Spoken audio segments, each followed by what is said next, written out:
This is the last day of the month of Av. We're entering the month of Elul. And one of the thing is that this is the month that we get ourselves ready for Rosh Hashanah Yom Kippur. We so it's basically a reset. You know, there's a poem that's quoted quite a bit. The last lines of it are quoted. Stopping in a forest on a snowy evening by Robert Frost. Everybody quotes the last line and thinks it's a poem about finding your own way, right? It's the way it's usually quoted.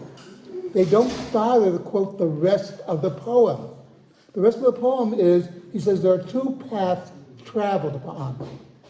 Meaning, I'm not making any new way here. I am following somebody else. But that has made the difference. The difference is, I follow somebody who's settled, and I'm following a tradition. And whatever tradition I choose to follow, that will set my life. This is the month that we sit here and we try to follow a tradition. The tradition is getting our house in order, our personal affairs in order.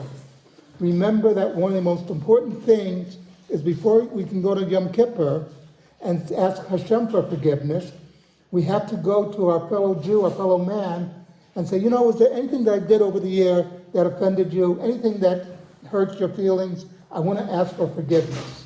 Because God says, before you can come to me to ask for forgiveness, get it from your friend, your neighbor, your wife, your spouse, etc. In other words, get yourself in order before you get to God.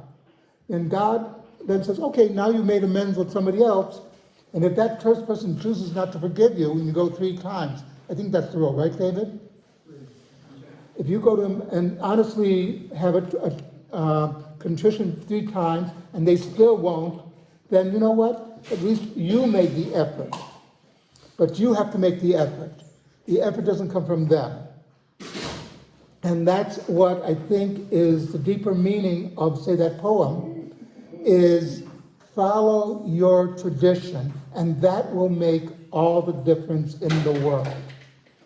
Something to think about. Kaddish Rabbanim.